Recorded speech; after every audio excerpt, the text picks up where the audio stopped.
I'm primary number one target of Vladimir Putin. The Russian government has threatened to kill me. If they shot me as I was walking out of the studio tonight, there'd be hell to pay. Vladimir Putin likes money, the richest man in the world. And he's accumulated it through being top mafia boss who gets a cut of everything.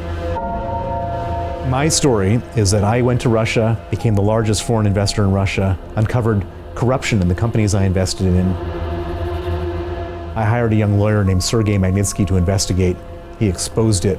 He was then arrested by the people he exposed, tortured for 358 days, and killed.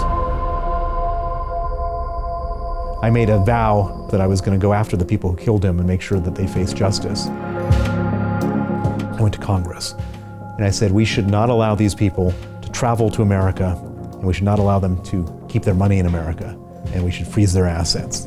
And that became known as the Magnitsky Act. We now have 6 countries that have Magnitsky Acts, and it's turning into a global justice movement, the Magnitsky movement. And we've created this new technology. This is a new tool. If a dictator dictated in their country and broke the law, there's nothing you could do. Now we found something that you can do, which is take away their ability to use the banking system and travel.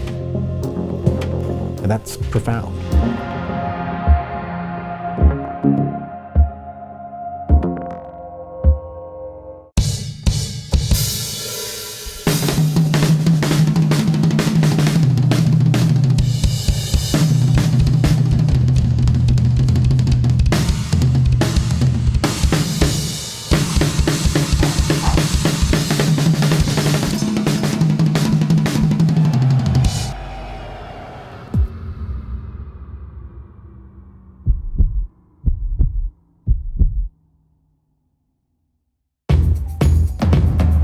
What's it like to be the number one enemy of Vladimir Putin, the president of Russia, and who Bill Browder says is the richest man in the world with over $200 billion to his name? That's dangerous. And Bill even said he could walk out of London Real Studios and be shot in the head. This man would not accept a glass of water. He would not accept a card to be sent to his address because he wanted to remain anonymous and not ingest any kinds of poisons. This is real. And Bill has pushed the Magnitsky Act forward, which is to make sure that people like Putin and other leaders around the world cannot visit countries and launder money if they've been involved in human rights abuses. And that's what Bill Browder says is happening in Russia. This is a powerful episode. Pay attention, take notes, because this could affect you and your future. And it's happening things all around us here in the UK that involve Russia and what their leaders are doing. So I hope you enjoyed this episode. And inside London Real, we're teaching people how to transform themselves through business, through speaking, through changing their lives, or through broadcasting themselves. And if you want to change your game, come inside and check us out. London Real doesn't stop when the conversation ends. You see, that's when we get started. Because everything begins with a thought, and then comes the action. The London Real Academy is our global transformation platform. Here we bring together thousands of students from over 75 countries. Whether you want to build a profitable business from your passion, or learn to speak to inspire, or broadcast yourself with your very own podcast, or accelerate your life to become a high-performance person, we have the online accountability course and personal mentoring program that will make your dream a reality. Join us, and we'll take your life to the next level, together. Our next accelerator course is starting soon.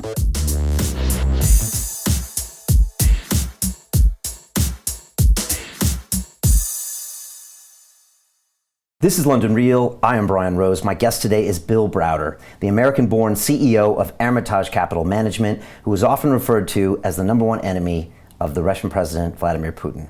Your fund, Hermitage Capital, was the largest foreign investor in Russia until 2005, when you were denied entry to the country for exposing corruption in Russian state-owned companies. In 2009, your Russian lawyer, Sergei Magnitsky, was killed in a Moscow prison after exposing a $230 million fraud committed by the Russian government. Since then, you spent the last 8 years conducting a global campaign to impose visa bans and asset freezes on individual human rights abusers, particularly those who played a role in Magnitsky's false arrest, torture, and death.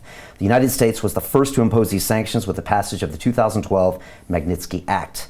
Your New York Times best-selling book, Red Notice, recounts your experience in Russia and your ongoing fight for justice for Sergei Magnitsky. Bill, welcome to London Real. Great to be here. Thank you. Great to have you.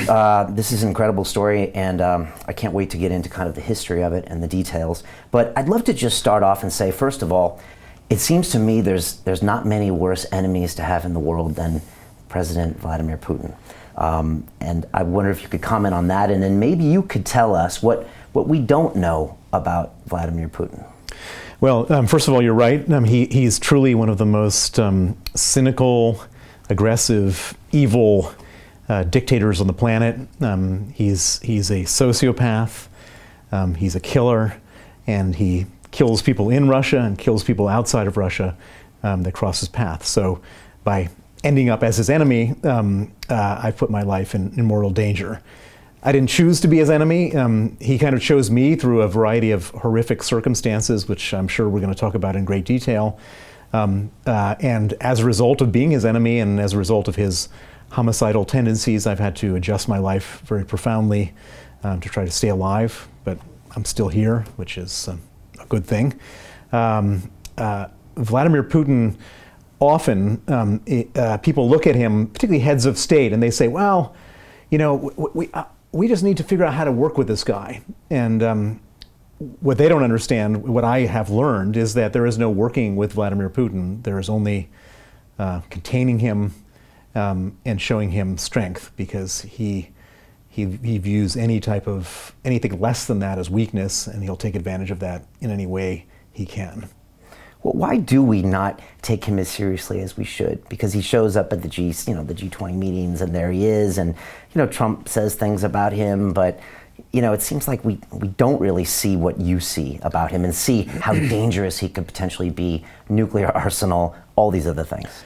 Well, I mean, people look at him and they say, okay, he kind of looks like us, and he's European of sorts, and so he probably thinks like us, and he has our values, and so we just need to convince him that it's the right thing to do, to behave yourself and not invade countries and not bomb children and not cheat in sports and all this kind of stuff, when in fact he is nothing like us. He's completely and not like us, and it's so interesting to watch all these heads of state, and I don't even say Western heads of state, because even the Japanese and even the Koreans are like us compared to Vladimir Putin, who's just he's a mafia boss, sort of pretending to be a head of state, but his state is basically a criminal state that he runs, which is the state of Russia.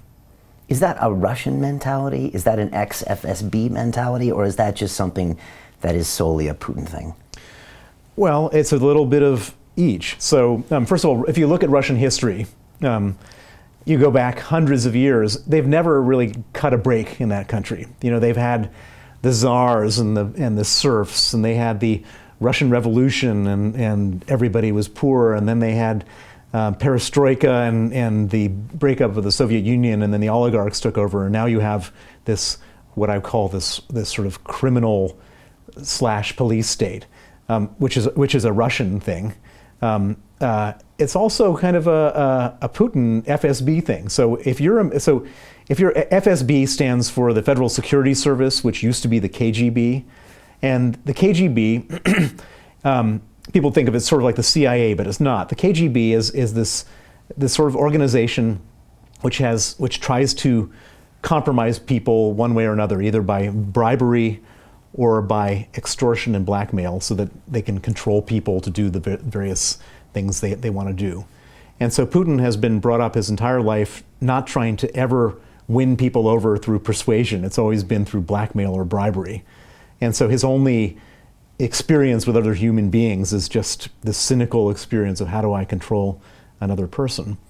And then, so you have Russia, you have the FSB, and then you have, as you asked, is it a Vladimir Putin thing? And Vladimir Putin is a unique character. He's clearly a sociopath. He has no human emotion over the death of somebody or anyone else's pain. He has no ability to empathy in him, and and so this, you sort of add it all up, a history where everybody is sort of gotten a rotten deal, the FSB where it's just a totally sort of evil, cynical organization, and then a guy with no empathy, and it's a pretty toxic mixture of things. I still remember this when Hillary Clinton went over there, I think as Secretary of State for Obama, and she brought the reset button with her. And I still remember that, and even I, without knowing you and knowing your history, I remember her with the reset button, and I remember him looking at her and just thinking, you really don't understand this guy. That whole reset, which I always labeled as far back as then as the appeasement strategy, was just the dumbest thing, the dumbest strategy you could ever come up with, because it wasn't as if our relations with Russia were ruined by anything that we did. The relationship with Russia was ruined by everything Putin did. And so to go and say, we're going to reset relations because you ruined our relations and we're now going to try to be nice to you, it's kind of like a battered wife trying to reset her relations with her brutal, alcoholic, violent husband. The moment he drinks again, he'll beat her, and it has nothing to do with her behavior, and she's just cowering around hoping that not to provoke him. That's what the West's relationship with Russia is like right now. And geopolitically, as an area, this is something that's almost predictably cyclical in Russia, right? Massive amounts of power in one person, and then it drops, and it just constantly cycles, right? Well, I was going to, when you're saying cyclical, I was thinking about the West relationship with Russia. So in Russia, let's start with Russia, and then we can talk about the West. In Russia, there's an expression that absolute power corrupts absolutely. And so Putin, when he started his reign of power, and he came in as a prime minister in 1999 and became president of Russia in the year 2000. And when he became president of Russia, he didn't have that much power. A lot of the power that he had been effectively usurped by these people, these oligarchs that we all know as these rich guys. So they had taken his power away before he had even got there. And so his first objective was to try to bring the power back to the presidency, and he did that in different ways. He imprisoned the richest oligarch in Russia, Michael Khodorkovsky, and then all the other oligarchs said, "Oh my God, if that's what they're doing to the richest guy, what's going to happen to me?" And so he got some of the oligarchs that way, and then he went after the governors of regions and took away their ability to be elected, and he went after the newspaper owners and the television owners. Pretty soon he brought all the power back to himself. And once he had all that power, he said, wow, this is kind of nice. And it wasn't just power to govern, it was power to steal. And so he said, well, I want to have 50% of that, and I want 50% of that, and I want to have some of that, and I want to have some of that. And pretty soon he started getting all this money.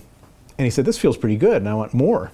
And he's an obsessive character, and so the more money he had, the more money he wanted. And the more money he had, the more people he had to steal it from and take it from and imprison and torture and kill. And so he had more enemies, and he's a bit scared of his enemies. So he said, well, I need more power to protect myself from my enemies.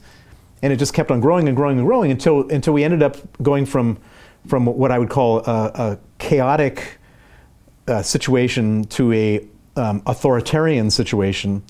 And now we're going from an authoritarian situation to a totalitarian situation. What I mean by that is there's absolutely no freedoms in Russia. Anyone can be imprisoned at any time for anything. The entire message on all media is controlled, and it's basically a full-on police state in Russia now. And yet he's still beloved by the people. How does he pull that off? He's not beloved by the people. No? No, of course not. Okay. So his formula is very simple. First of all, no competition. So imagine that you're playing, as we say here in London, football or soccer, as we say in America, and Vladimir Putin is the guy with the ball. He's running down the field. Someone tries to take the ball away from him. He pulls a gun out of his shorts. He shoots the guy. He keeps on running down the field. The next guy comes up to him. He shoots that guy. He's in front of the goalie. The goalie's standing there trying to protect the goal. He shoots the goalie dead. He drops dead. He kicks the ball into the thing and says, goal. What a great sportsman I am. That's his sort of model of running the country. And so no competition. He kills, imprisons, or exiles anybody who's his competitor. He runs a complete lie on all media, television, newspapers, radio, internet, about how he's a great president. Including Russia Today? Russia Today. Well, they don't watch Russia Today in Russia. Right. That's their propaganda from the West. And then to the extent that there's any risk of that, they stuff the ballot boxes. And then of course they do a poll. And so you're sitting in Russia. You know that anyone who says anything bad about Putin is going to lose their job, have trouble with the authorities, get arrested, whatever. And some stranger calls you up in a paranoid country and says, "Do you support Vladimir Putin?" What are you going to say? No. So you disagree that the population likes him or approves of him? Well, I think that there's probably... Because the Russians do have a history of liking that strong leader and liking him defying the West and these kinds of things, right? Or is that propaganda? No, that's true. But it's the same thing as Mugabe in Zimbabwe. For those not paying attention, he was the dictator of Zimbabwe for like 30 years. He had an 88% approval rating in Zimbabwe, and then all of a sudden there was a coup, and his approval rating went down to 0. And the same thing would happen with Putin. It's not a real liking. It's sort of a liking based on a fraud. It's based on fear. It's based on fraud. I mean, It's based on fraud, and it's based on fear, and it's based on a sort of like, we'll like anyone who's in that position until they're not in that position anymore, then we'll hate them. Okay, but it is true that, again, how we don't understand Putin, we also don't understand Russia. And what's the famous quote? You cannot understand Russia with your mind. And so, the people maybe even liking some things about him, whereas it might not make sense in the West. There could be an element of that. Well, I mean, if you go to a Russian redneck, they say, yeah, this guy is like our man. He's like fighting those evil Westerners who are trying to take over our country. But the Westerners aren't trying to take over their country. And he's out there and making sure that Russia gets respect on the world stage. Well, Russia's not respected on the world stage. Russia's despised. But he's got a pitch to people who don't know any better. And to those people, he's pretty good. But to anybody who has any access to any other information, they're all saying, "How do I get out of here?" I mean, it's not as if there's a serious talented people from Russia are leaving in droves and coming to London, coming to New York, coming to Canada, coming to anywhere they can come, because nobody has a future in Russia in this criminal Putin regime. There's a famous line in the movie All the President's Men where he says to the reporter, "Follow the money." Tell me about the money, because I don't think I was aware of what's going on. And the money can tell us everything. The money tells you everything. So Vladimir Putin likes money. He likes it because it's a measure of greatness to have a lot of money, and particularly in Russia. You can't be the leader of Russia and not be the richest guy in Russia at the same time, otherwise people don't respect you. So he's got to be having more money than everybody Because else. It gives you power, or gives you the impression of being the top dog? It's a top dog situation. Okay. I mean, and he can't keep any of the money in his own name, because if he does, that's compromising information that someone can use against him. So all the money he has is, and he has a lot. I estimate that his wealth is $200 billion. And all that money Which makes him the richest man in the world, much richer than Jeff Bezos and Bill Gates. So he's got $200 billion, and that sounds ridiculous, and it sounds exaggerated, but it's true. I mean, there's so much money that he's been able to accumulate, and he's accumulated it through extortion. He's accumulated it through huge embezzlement from the state, and he's accumulated it through just being basically the top mafia boss who gets a cut of everything. And can I stop you there? Are you Ned at all on weird days looking back at the situation and somewhat impressed by what Putin has done, from going from a FSB, KGB, middleman, to building up this? Well, so he's a total accidental dictator. So I'm not impressed at all, because anyone with his morals and his tools could do that. He wasn't meant to be the president of Russia. He was their fourth choice. So Yeltsin, the previous president, he was effectively alcoholic. His health was failing. He couldn't hold it together. He needed somebody to come in and be the president after him, who could do one thing, do two things. One, pardon him. Pardon him, yeah. And the second thing is stay in power to respect that pardon. And so Yeltsin went through 3 other prime minister people. He put them in as prime minister, and then watched them on the job and realized that this person wasn't going to be able to hold it all together. And Putin was like their last chance fourth choice. And nobody knew who Putin was. He was this sort of faceless. I mean, he showed no expression on his face. He has just no facial expression. He was this efficient guy. He got the job done. He seemed loyal and good worker. Didn't drink, fit. And so they picked him as a fourth choice, and he came in there and just quietly took over the whole damn thing. Okay. All right. Back to the money. So Putin likes money. He likes it a lot. Wants to get it. Started getting it. But he doesn't keep any of that money in his own name. So the way he accumulates wealth is that he has these people that are oligarch trustees.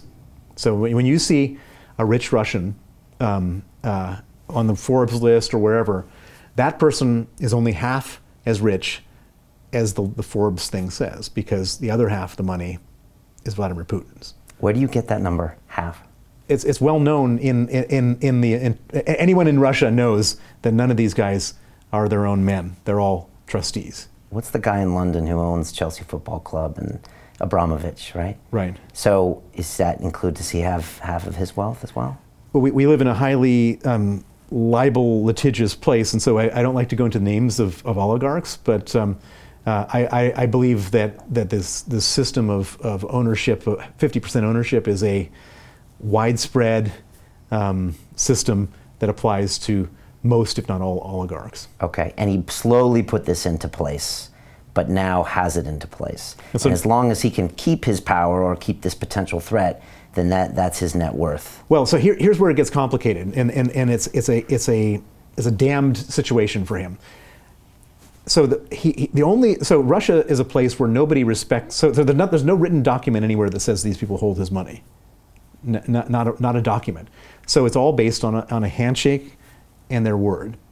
Now Russia is a place where the handshake and the word is worth less than a written document's not worth much, but a handshake and your word is worth almost nothing. And the only way that he can feel comfortable knowing that he is got that money is if he can kill or imprison or destroy the life of the person who's his trustee. He has to have serious leverage over that person. But the only way he can continue to have that leverage over that person is if he stays the president. Because the moment he's not president, he calls up Igor, who's supposedly holding $1 billion for him, and he says, Igor, can you wire in that $1 billion? And Igor says, Vladimir who? And puts the phone down. And so Putin's money is totally elusive because it's only his money if he's president. And it's worse than that because he's committed grave crimes to get all that money. And all those crimes will come back right to haunt him the moment he loses power. And so he'll go to jail. And if he goes to jail, he knows that good things don't happen in jail, bad things happen in Russian jails. And so for him, the only option, there is no Putin presidential library where he can then retire to and give speeches and do paintings or whatever. And so for him, it's a brutal world where he has to stay in power forever. And the longer he stays in power, the more grumbling the Russian people are, because it doesn't matter whether you're the best president or the worst president, people just get tired of you after a while. So what's his exit strategy? There is no exit strategy. So you respect the fact that he is fighting for his life. Correct. And that's why he makes these moves, because it's not just about getting rich. He's not like Jeff Bezos. Let's keep Amazon stock price high. He's like, I will die unless I rule with a strong arm. Well, so people are grumbling for two reasons. One, because anybody, no matter whether you're the charmingest, best, charismatic president in the world or whatever, gets tired after 17 years. Okay, they're just tired of him. And on top of that, the economy in Russia has been stagnating and going down. And so he just picks up the dictator's playbook. And rule one of the dictator's playbook is when people start to tire of you, start a war. So they looked around and said, where can we start a war that's easy to start and not too hard to win? And they're probably in their National Security Council meeting, and some guy in the back says, hey boss, I've got an idea. We already have 15,000 troops in Crimea. We have a naval base there. Let's just invade Crimea because we don't have to send them anywhere. Brilliant idea. So in 2014, they basically declared Crimea theirs. I think 3 people died. I mean, it's nothing. They declared Crimea theirs. Oh, and let me back up. before doing that, they ran 24 hours a day, 7 days a week, huge television campaign to say that the Ukrainians are Nazis and fascists, and they hate Russians, and they're going to kill Russian families and children. We have to go in on a humanitarian mission and regain what's ours. We're going to start with Crimea, take Crimea, protect our Russian brothers. That's what we have to do. And then they declared Crimea as ours, and everybody who was so worked up by this huge 24-hour-a-day propaganda blitz where it was just completely untrue, that his approval ratings went from like 55% to 88%. Classic move. So find a scapegoat. Dictator Handbook 101. Find a foreign enemy or create a foreign enemy, invade it, everyone's going to love you. So they invaded Crimea. Now, if he had been a financial player and he could have sold out with his 88% and cashed in his chips, that would have been the right thing to do. But he's not. He's a dictator trying to hold on to power. And so he's now convinced the Russian people that the Ukrainians are Nazis and fascists and they're going to eat Russian babies for breakfast. And it's not just the Crimean people, but elsewhere in Ukraine.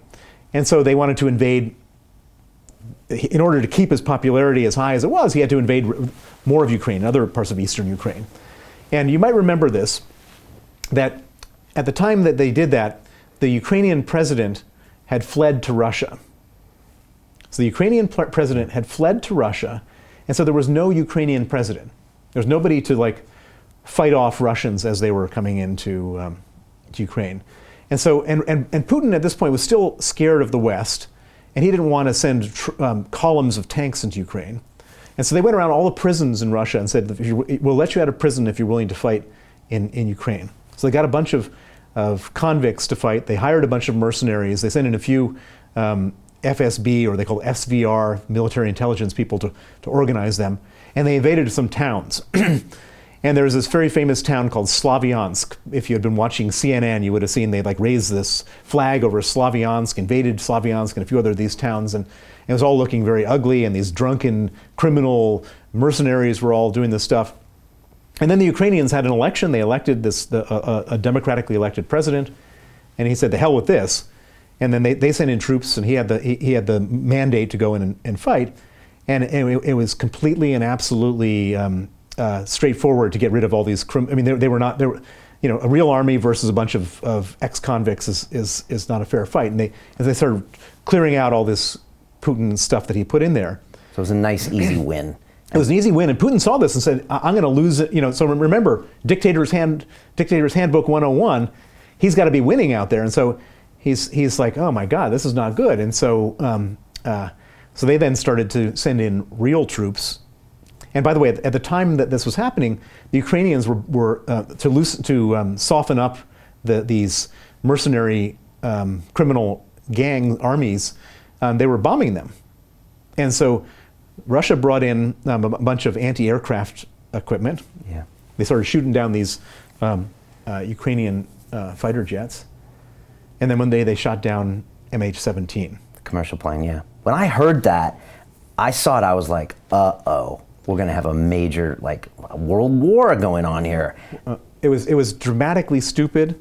They didn't do it on purpose. They were shooting down planes, and the Russian military shot down a passenger plane with 298 people, of innocent people, flying from Holland to Malaysia.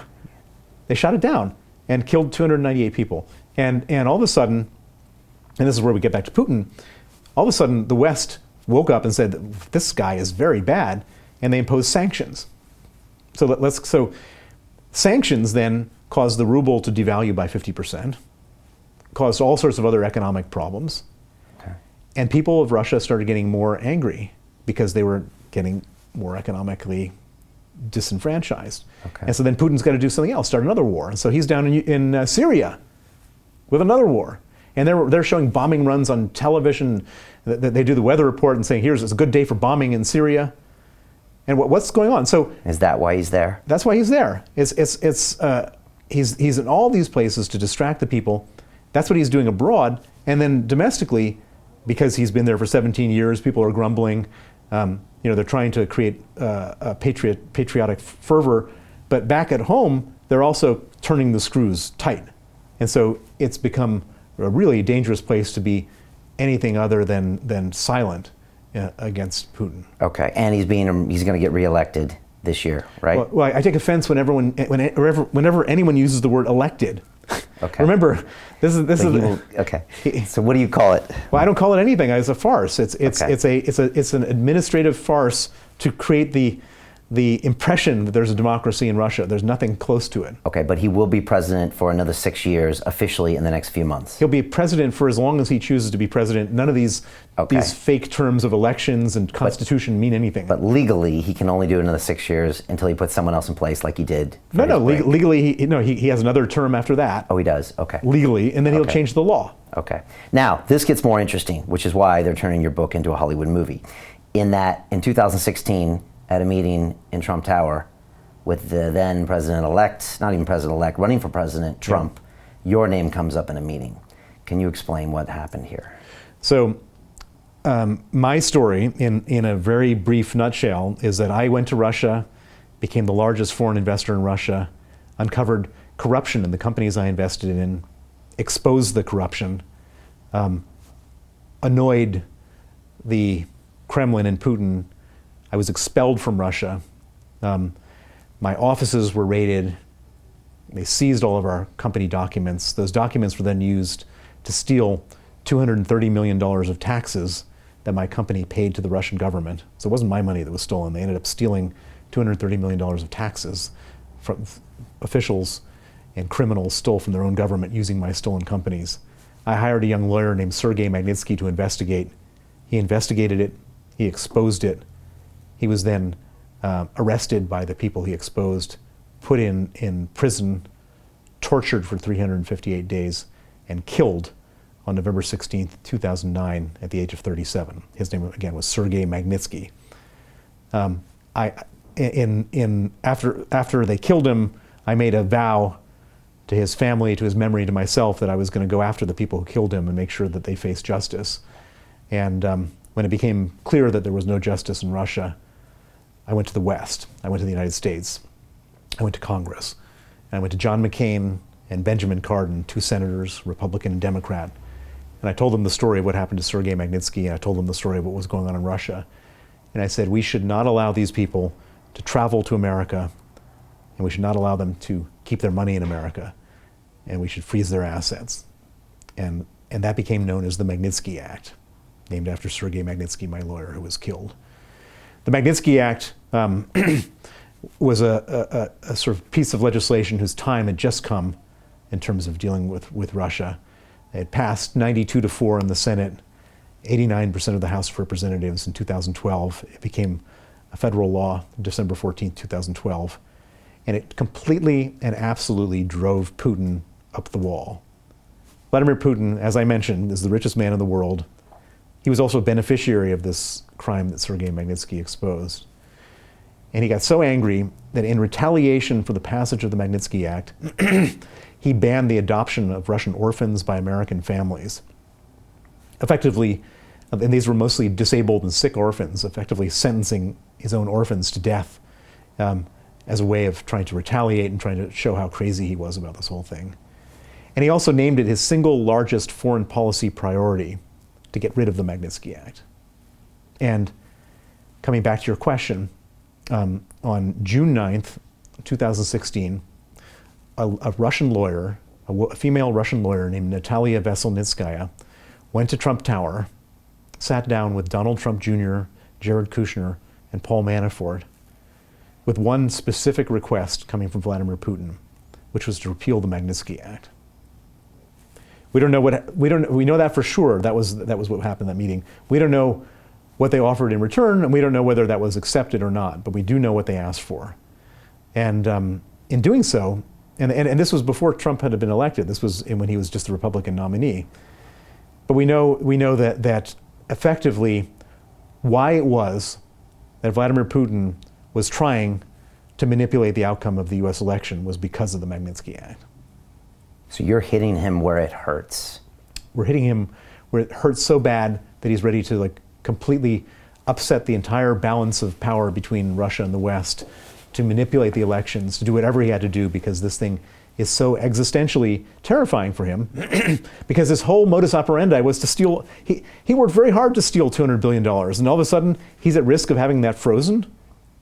Which could lead to him losing power and his death. Exactly. And Right. so he's now has become for him an existential threat. My piece of legislation that I was responsible for getting passed in the United States is an existential threat to Vladimir Putin. Okay. And you had dealt with this Russian lawyer before, and you said she's the most aggressive person you've ever dealt with. So she had been sent in to do everything, to use all things within her power, within her checkbook's power, to destroy me, and I've never seen anything like it. She spent millions and millions of dollars on lawyers, public relations firms, private investigators, smear campaigners, and just about everybody else in between, filmmakers, just doing everything she could to try to take me down, to discredit me, to destroy me, to have me arrested, to do whatever she could do to try to make me go away on behalf of her ultimate boss, Vladimir Putin. And so I knew very well, because I was dealing with it on a day-to-day basis. What do you do with that? How do you fight against that? Well, you do it by being smart, by having the facts, by knowing how to deliver the facts, and unfortunately spending a lot of money to counter it. We had to hire our own lawyers and get our message out. But thankfully, her message never got traction. Do you think Trump might repeal this act? He can't. In order to repeal the act, it was an act of Congress. And to make an act of Congress, you need Congress to vote in favor of it on a majority basis. And to repeal a piece of legislation, you need Congress to vote against it. And so imagine that there was a proposal of Congress to allow Russian torturers and murderers to come to America, which is the repeal of this act. You're not going to get very many people from Congress voting in favor of that. What do you think's going on behind the scenes with Trump, Putin, Russia? It's a complete mystery to me who's doing what to whom. On one hand is what you see on the surface from his tweets. He says Putin is a good guy. He says that he likes how he does stuff. He says that he doesn't think he's a killer. That's what he's saying in his tweets or in his interviews. Just below that, you have the Secretary of Defense, Jim Mattis. You have the U.S. Ambassador to the United Nations, Nikki Haley. You've got Rex Tillerson, the Secretary of State, who are the most clear-eyed, tough people in Russia, and much clearer-eyed and tougher than John Kerry was, or any of his equivalents in the Obama administration. And so it's a kind of a schizophrenic situation. Russia has not gotten any of the things it wanted from Donald Trump. The Magnitsky Act is still firmly in place, and the Trump administration added more people to the Magnitsky list in December of last year. The Obama administration didn't provide any weapons to the Ukrainians to fight Russia. Strangely, with all this nice tweeting about Putin, the Trump administration is providing those weapons. And so, how do you make sense of that? I don't know. Maybe there's some good cop, bad cop thing going on. Maybe Trump has no idea what his administration is actually doing because he's on the toilet tweeting at night. I don't know. But what I can say is that there's no clear, obvious message if you actually look at the substance of what's going on, who's driving this process. Is this another strike for Putin? As in, he tried another thing that might help him with his agenda, and it's not working. Well, that's true, but there's one thing that is working beautifully, and with all the money in the world, the Russians couldn't have expected this success, which is, Putin has created total political and ideological chaos in the United States. I mean, everybody's at each other's throats, and I've never seen anything like it in my lifetime. And he's got to be, I'm sure he's pretty frustrated that he hasn't lifted sanctions, but at the same time, he must be sort of licking his chops saying, wow, this is pretty cool.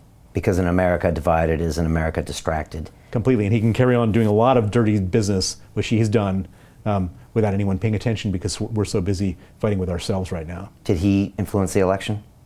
Yeah, Of course he did. And that also makes him look like a hero in his country.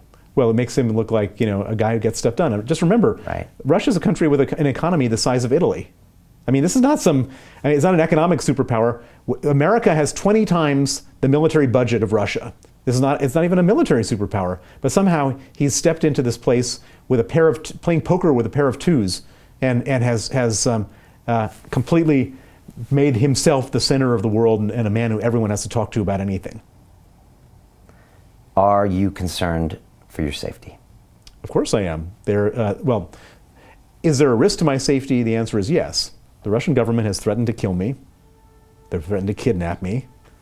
They've tried to arrest me with Interpol 6 times.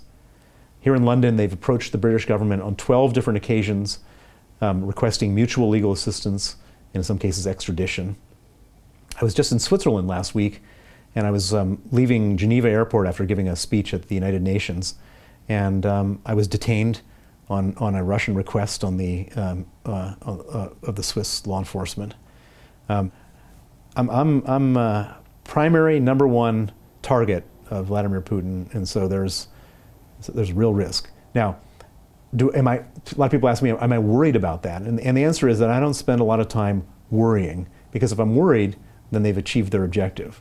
I spend my time being very careful about my personal safety, but I don't spend a lot of time cowering or shaking about what they're doing, because if I did that, then I've already achieved their goals. You seem remarkably calm, and you smiled when you said that. Well, I mean, I've been, first of all, we're all going to die eventually. I hope to live a very long life, but I wouldn't be able to live with myself if I was somehow cowering in fear and buckling and not carrying on with my agenda, which is to get justice for them murdering Sergei Magnitsky. But you're careful. Even I don't know where you live, where your office is. You refused a beverage here. I'm guessing that's all because you're careful. Well, it's easier, if they want to poison me, put it in my drink, so no point taking any drinks from anybody. Don't go to the same restaurant twice, stuff like that. There was that big case, was it Litvinenko, or I forgot his name, that was the polonium poisoning that happened right here in Mayfair in 06 or 07. You probably watched that, and probably saw things I didn't see. I mean, that's a clear example of someone being publicly poisoned with direct ties back to Putin. Yeah, so Putin ordered it. The FSB organized it, and they carried out a nuclear assassination using polonium-210 in the heart of London against a British citizen. Litvinenko was a British citizen at the time. Just like you. They killed him here in London. That's the first message. The second message is that the British government did nothing. I mean, they should have come down on Russia like a ton of bricks. I mean, all the Russians are busy buying up property here in London, and nothing happened.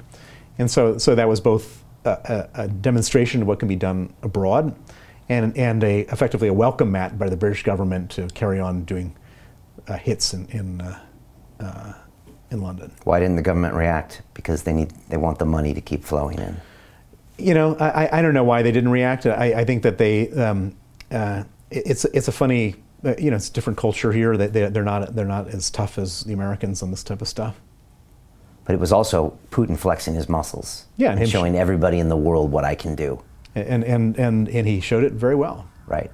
And he did that with Khodorkovsky, and I want to get into the details of your story because I appreciate that summary, but I think the details are really interesting. A couple things that's interesting for me to observe is that you used to be a very big hedge fund manager with billions and billions of assets. I'm guessing at one point you might have had $1 billion in net worth, something like that. Now you're a human rights guy.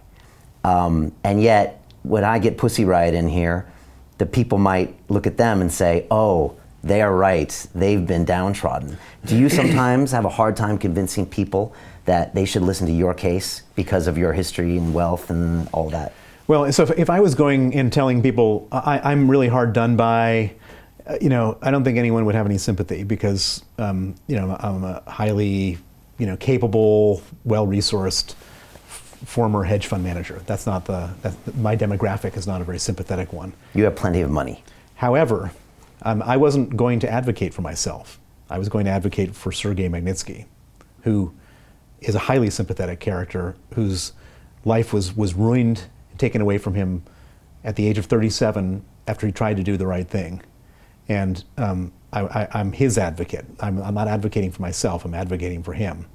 And I'm not looking for any glory. I'm not looking for any benefits for myself. I'm looking for justice for Sergei Magnitsky. And that pitch is a perfect pitch. Everybody who hears his story can't help but be absolutely enraged that a young man, a young patriot, a young Russian patriot, would be killed for trying to do the right thing, and his killers getting away with it in an openly defiant way by Vladimir Putin. And that's something that everybody responds to. I remember reading about it and hearing about it, I guess it was back in '09, and just continually thinking, like, how can this be possible? How is this still happening? And it was almost overt in many ways. I mean, you described the actions happening here. I mean, he's getting sick. He might be already dying, and yet they still beat him to death. And maybe this is just a sociopathic Putin, or it's a move to show people the power that he has, but it just seemed so blatant. It was very blatant, the way they killed him. And they kill lots of people this way. This is the only thing unique about this story, is that I'm here and I'm around the world telling it. But what makes it so remarkable, beyond the pedestrian killing of him, which is what they do to everybody, is that afterwards they got so mad at the fact that everybody was upset about it, that they put him on trial. They put Sergei Magnitsky, the man they killed, on trial 3 years after they killed him, in the first trial ever in the history of Russia against a dead man. And it just, his story, the narrative of Sergei Magnitsky was so upsetting to them, they wanted to do anything they could to blacken his name, including posthumously convicting him, and then to call him a criminal afterwards. And at the same time, they convicted you in absentia for 9 years. They convicted me as his co-conspirator and as alleged co-conspirator. I got 9 years in absentia. I've since been convicted again in absentia. And so I've now got 18 years of in absentia convictions against me in Russia. Did that change your life at all? No, not a bit. You're already public enemy number one. You can't get any. What are they going to do? Okay, so they currently have a murder investigation open up against me for murdering who? For murdering Sergei Magnitsky. Because you're complicit in that whole thing somehow. So they're accusing me of murdering Sergei Magnitsky, and they're accusing me of murdering 3 other people. So I'm a serial killer. According to them, I'm a tax evader. I'm a fraudster. I'm a spy. They've accused me of being an MI6 CIA agent. They've even accused me of stealing $4.8 billion that was destined from the IMF to Russia, which was stolen in 1998. So basically, I'm waiting for them to accuse me of killing John F. Kennedy, which happened a year before I was born. How can you kill Sergei if he's in a prison in Russia? Well, ask them that. I'm not the one who came up with that. Okay. What was it like being here? I guess maybe you were in London for that year that Sergei was there, and getting these reports back and hearing about his condition. Like, what do you do? Well, so up until the time he was arrested, this whole issue we had with Russia was virtual, in the sense that it was all stuff that people were doing in other places, and pieces of paper and filings and so on and so forth. The moment he was arrested, it became human and real, and he became a hostage, and it's very, very upsetting. I can't even describe how upsetting it is to have somebody who works for you taken hostage, because there's not a moment that you can feel happiness or relaxation or anything, because you just know that while you're in your own bed, he's sleeping on a stone cot. While you're taking a shower, he's not allowed to shower. While you're sitting in a warm room, he's sitting in a room nearly freezing to death. And that is, it's like a voodoo doll, and I could feel his pain, and it was the most horrifying thing. And while he was in jail, and while they were doing all this terrible stuff to him, I felt it all, and I felt terrible, and I felt guilty, and I felt totally tied up. But for me, the thing going through my mind is, how do I make this up to him when it's all done? And it's like, when they sentence him and put him in jail for 7 years, what happens when he gets out? How am I going to, those were what I was thinking. And so when he died, when they killed him, it was so far outside of my own expectations of the worst case scenario. I couldn't even process it. It was just so horrible. And how did you process it? Well, I processed it the only way I knew how, which was to take responsibility, to go after the people that killed him, and to put aside everything else I was doing. I'm not a businessman anymore. I gave back all my clients' money, and I'm a full-time justice campaigner.